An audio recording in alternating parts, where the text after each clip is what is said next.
Hello everyone, this is B-Bell Dan and welcome back to this latest episode of my reconfigurable, reconstructible starship project. This is going to be just a real quick update. In fact, I've decided to go ahead and try to make all of these episodes shorter. Not because there's not a lot for me to do. There's still a whole lot that I need to do on this particular type of project, but it's getting to the point to where I really don't need to be spending a whole lot of time releasing a very long video showing you every little detail and every bit of configurations of what I can do with all these starships. So this is going to just be a quick episode, and all the other ones are going to be real short. From the last episode, I was talking about trying to deal, before I get too far into printing out a lot of these models, is the connection system, the way that I reconfigure all of these pieces together. My first iteration was just simply a peg and hole system. The issue with that is with tolerances. If the tolerances were too tight, the peg could potentially break off when I'm trying to put the piece in or take it out. I then decided to go ahead and, also if it was too loose, if the tolerances was too big or too wide of a gap, the pieces would not stay in. They would move around, they would fall out very easily. The second iteration of the connection system was involving tapering the pegs, so there would be a lot of a big tolerance or big gap while they're going in, but as they go into the hole, it would kind of increase more and more and more. And that was actually kind of working, but still same thing with tolerances. Once it got to the point to where the wedge got bigger than the hole, it wouldn't go in anymore. And if I loosened that out too much, then say probably loose. So I decided to go ahead and try to adjust the female section of it, or the hole, to where instead of a big solid hole, it would be kind of just two little clasps that would have a little bit enough flex to where it would widen, and therefore it would have a compression fitting. And that was working, and that's what I decided to go ahead and continue doing with some minor variations or modifications along the way. But from the last episode, the problem I was having is with the female connector part of it. The issue is that depending on the piece that I'm printing out in the orientation, I would get different results. Basically, taking this, if it was printed like this orientation, to where the print head would go left to right, such as this, I would not have a very good print of that connector, and therefore I would get variable results. I would have to print everything to where the connector is pointing up and down like this, which wouldn't be bad, but not every single piece can I print in that orientation to where the pegs, or let's say the hole that you insert the peg into, was pointing straight up. So what I decided to go ahead and do then is decided to cut a hole in every single one of my models that would fit in one of these. And this right here is the female connector. This is the latest iteration. This is actually version 3 of it. With this particular version, as you can probably see right here, there we go, said it has those two little tongs, you might probably say, that widen and expand to grip a hold of the pegs. So from here we have the peg, so we can see right there. We have the connector, and they go in just like that. And you can hear that snap as they snap in, which is good. And plus it takes a little bit of force to pull them apart. Not a whole lot, but it's not going anywhere.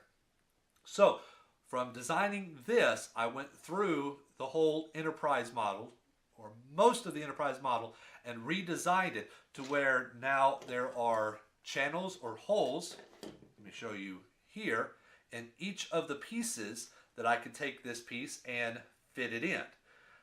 Currently right now they are just compression fitting, so I can remove it as I change and modify the female connector.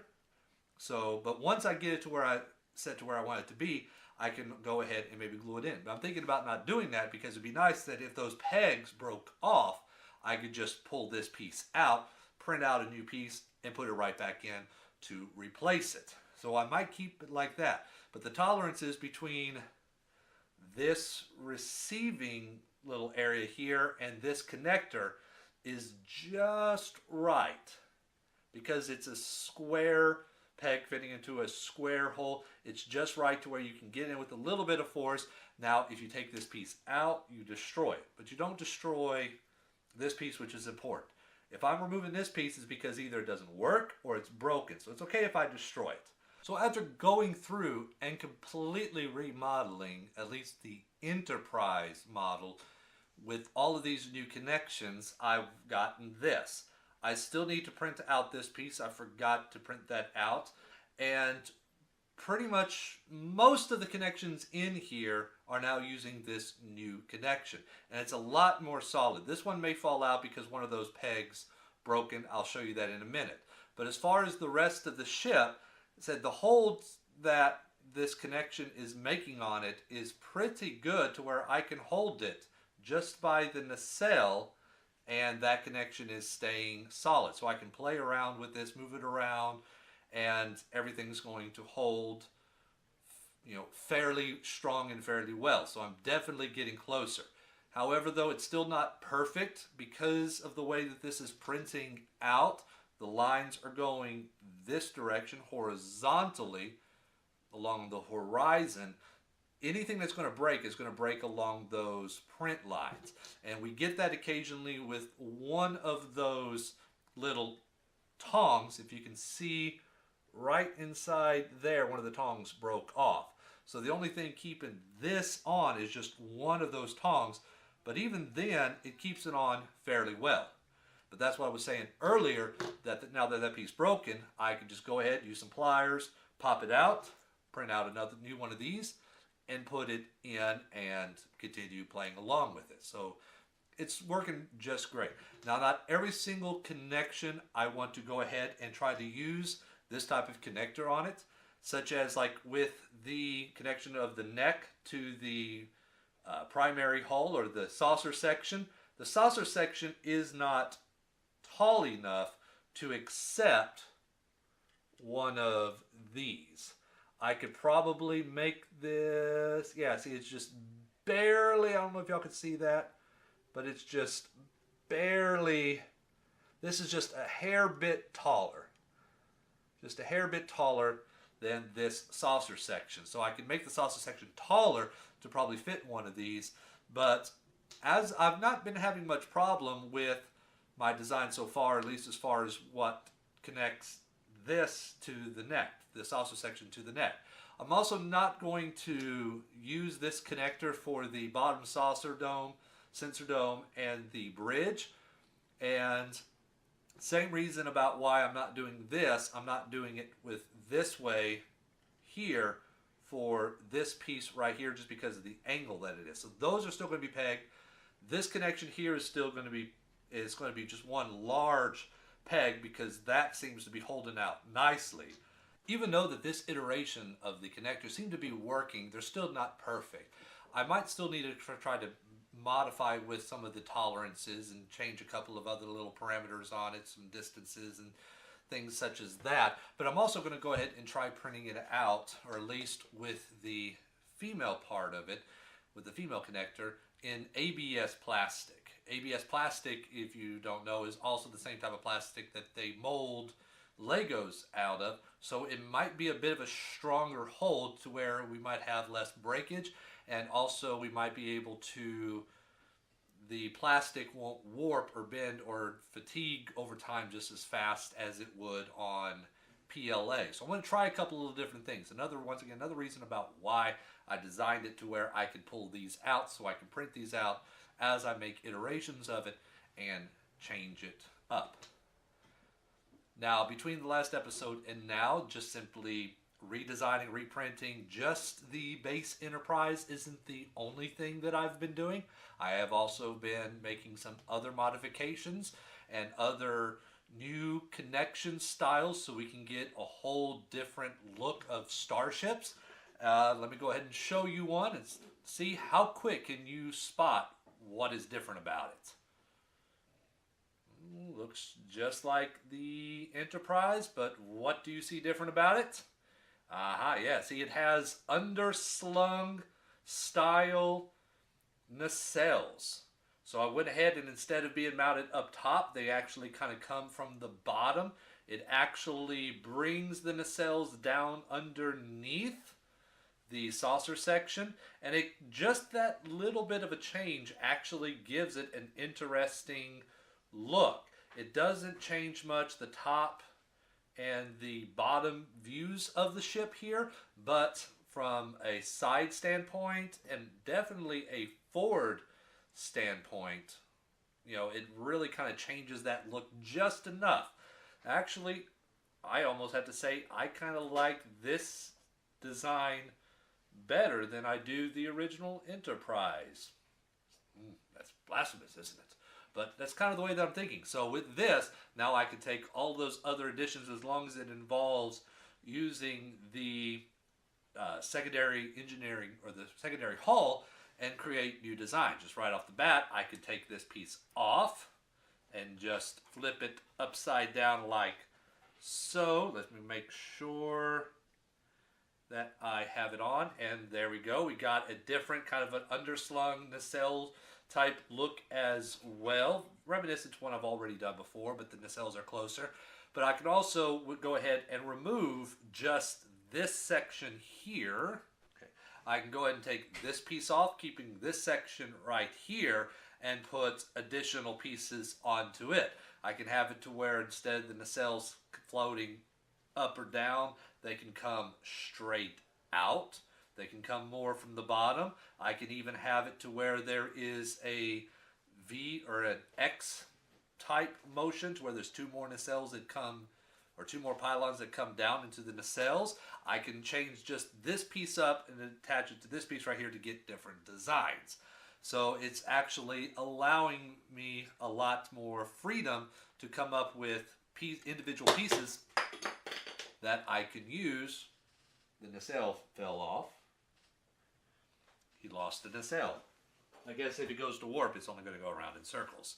Now, the reason about why this nacelle fell off was because I need to do a little bit of work on this because this isn't quite fitting in all the way. And I know this looks real bad. I'll get to that in a minute. So with all of that, the project is still moving forward. I think it's moving into the positive direction. However, though, I'm going to have to kind of put this temporarily on hold. I'm going to have to put a lot of my 3D printing projects on hold temporarily because for some reason my printer is starting to act up. If you saw, the nacelles didn't look too nice, the pylons didn't look too nice. It just seems like that I'm having a lot of issues with the 3D printer, and it's probably because parts are wearing out. I've already had to tension some cables and things along, and there might be some other things going wrong that I might have to fix.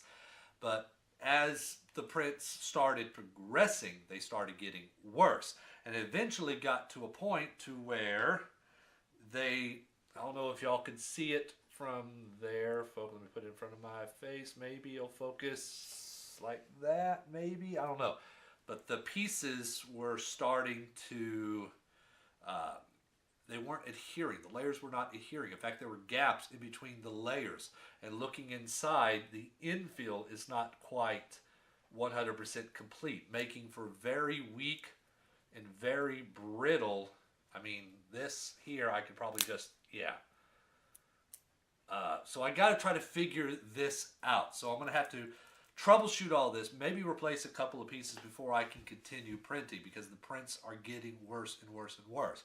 I've made some adjustments and I'm thinking of going in the right direction, but it's still not perfect. So I still need to kind of play around with some things. Hopefully it might just be some setting issues rather than a hardware issue. Who knows? I may even have to probably get a whole new 3D printer. Don't know. But I'll keep y'all informed. Also, what about all those other 3D prints that I'm doing? Because I now have these new connections, these new connectors, there's a lot of pieces that I'm not going to be able to use now. Well, last episode I told you what I was going to go ahead and do is I was going to go ahead and start taking those pieces and gluing them together to kind of go ahead and make not reconfigurable starships, but different versions of starships. So I got some of them real quick that will close on the episode to show y'all. All right. First one, it's not really a new reconfiguration or anything. It's just simply the Ptolemy class ship. I forgot to have the little underslung piece, but it's just that's all what it is, just the Ptolemy class piece. All these pieces are glued together. Well, almost all of them. I still need to glue a couple pieces on, but you can almost say that this is now a full model that somebody can go ahead and start finishing themselves and painting.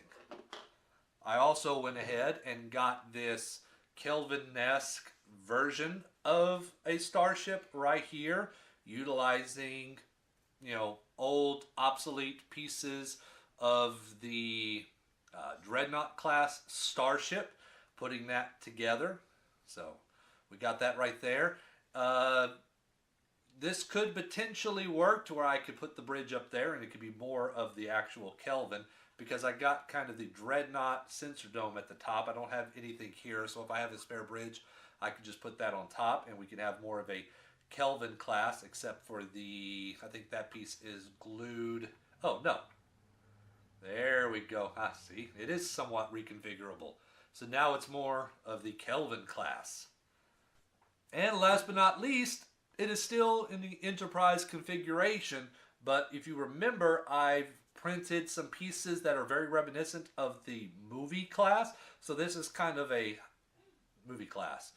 The motion picture Enterprise, refit Enterprise. So this is kind of a hybrid between the motion picture and the original Constitution class starship right here. So with these pieces, what am I going to do with them besides just gluing it together? I don't know. My youngest son has been kind of interested in these, so I may actually give these to him and let him go ahead and do whatever he wants. If he wants to break it, fine. If he wants to go ahead and try finishing it off and maybe paint these any which way he wants, he can do that.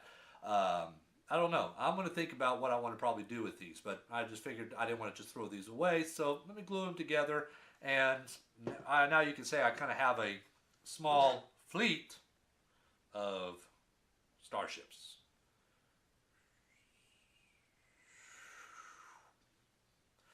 So, with all of that being said, project is still moving forward. Every single episode is going to now start being a little bit shorter. They're going to be mostly of updates. I don't know when I'm going to have another episode out, if it's going to be back on the regular schedule, because I can't print any more of these until I get the 3D printer fixed. And that also might go the same with my Skex's Puppet project and some other projects. Until the 3D printer works, I can't be working on those. So, but I'm going to have some other stuff probably coming up on my channel, so be looking forward to those.